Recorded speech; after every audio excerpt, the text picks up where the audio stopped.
A fierce blizzard raged through Detroit on Christmas Eve. Inside a small, run-down diner at the edge of town, one exhausted mother huddled beside her 2-year-old son, trying to keep him warm. The power was out. The heater was broken. The food was almost gone. Then, through the howling wind, she heard it. The roar of engines. 25 Harley-Davidsons stopped right outside her door.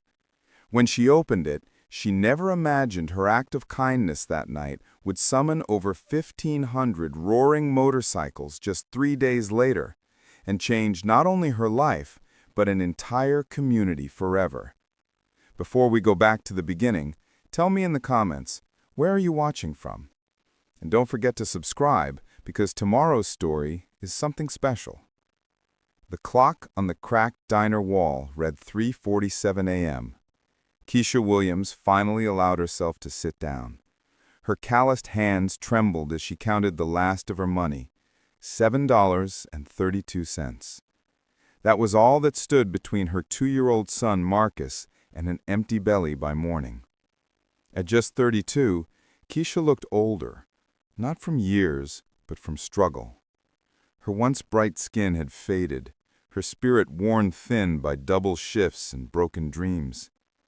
Marcus slept peacefully in the corner, wrapped in old blankets near the stove, the only source of heat in the house since the heater had died 2 weeks earlier.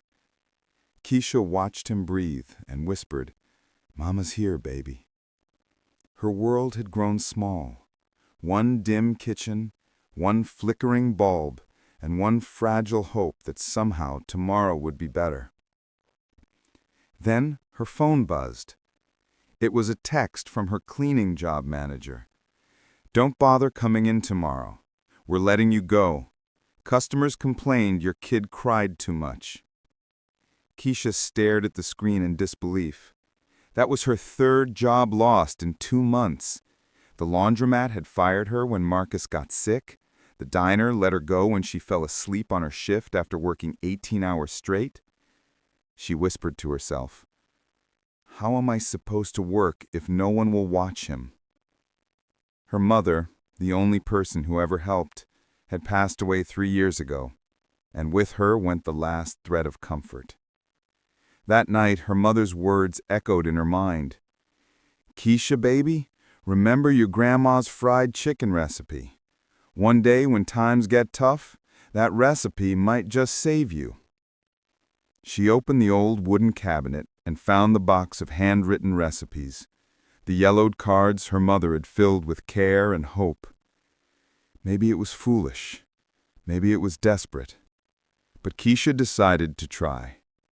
The next morning, she spent her last $7 on chicken and a few ingredients. She set up 2 folding tables in her living room, made a small handwritten sign, and placed it by the window. It read, "Mama's Kitchen. Soul food made with love." The smell of fried chicken filled the tiny house. Crispy, golden, seasoned with the same secret blend her grandmother had once guarded like treasure. But no one came. Through the frosted window, Keisha watched neighbors walk past. Some slowed down to read the sign, but when they saw her face, they hurried away. Then came Mrs. Henderson, the woman from down the street. Keisha's heart lifted. "Good morning, Mrs. Henderson. Would you like to try some chicken? Family recipe." Mrs. Henderson's smile vanished the moment she saw her. "I don't think so. I heard about you. Single mother, no husband, no class. I don't eat food from people like that." The door closed. Inside, silence. Outside, snow started to fall, early that year. Keisha picked up Marcus, kissed his head, and whispered, "It's okay, baby. Mama will figure it out." But in her heart, she wasn't sure she could. 3 weeks later, winter came hard. The weatherman called it the worst blizzard in 20 years. By Christmas Eve, Detroit was buried in white. Keisha watched the snow fall through her kitchen window as she stirred a pot of chicken and dumplings, the last warm meal she could make. "Mama cold," Marcus said, rubbing his tiny hands. She turned up the stove, wrapped him tighter, and prayed the power would stay on. But that afternoon, the lights flickered once, then went out. The heater failed. The air grew so cold she could see her breath. She lit candles, moved Marcus into the kitchen, and kept the oven door open for warmth. For 3 days they fought the cold, bundled in blankets, boiling pots of water for steam. Keisha whispered to her son through the dark, "It's okay, baby. Mama's got you." But she didn't know how much longer she could keep that promise. Then, on the 3rd night, she heard it. A low rumble, distant at first. Then louder. Engines. The unmistakable growl of motorcycles cutting through the blizzard. Her heart pounded. Who would ride in this weather? Headlights pierced the snow, 25 of them, stopping right outside her house. Then came the knock. 3 heavy thuds on her front door. "Ma'am?" A voice called out through the wind. "Please, we need shelter. We're freezing out here." Keisha froze, her mind filled with every warning she had ever heard about biker gangs, violent, dangerous, unpredictable. Another voice shouted, "We mean no harm. One of us is hurt bad. Please, just for the night." She looked through the window. 25 men stood in the snow, leather jackets stiff with ice, faces hidden by scarves and helmets. One was bleeding, another was barely standing. Marcus whimpered in her arms. Keisha pressed her back to the wall, heart racing.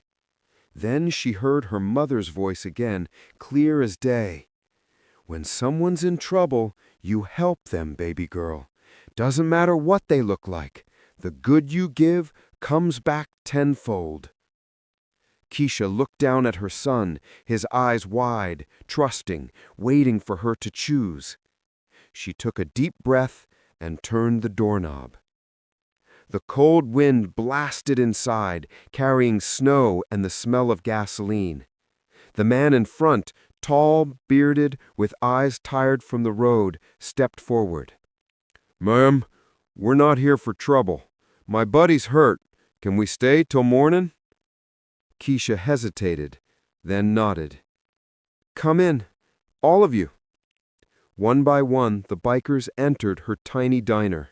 They were rough around the edges, covered in tattoos, but their gratitude was real. Keisha moved quickly, boiling water, passing towels, and serving whatever food she had left. The smell of her grandmother's fried chicken filled the air again. One biker tasted it and went still. "Ma'am," he said softly, this tastes like home."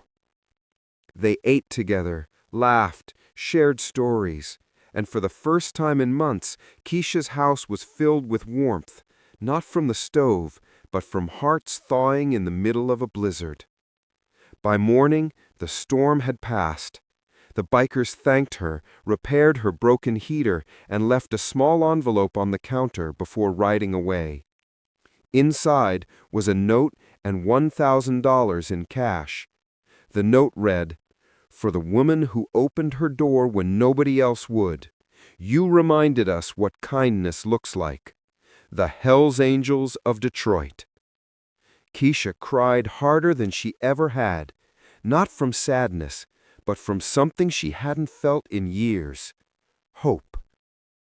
3 days later, Keisha awoke to the sound of engines again, not 25 this time, but hundreds.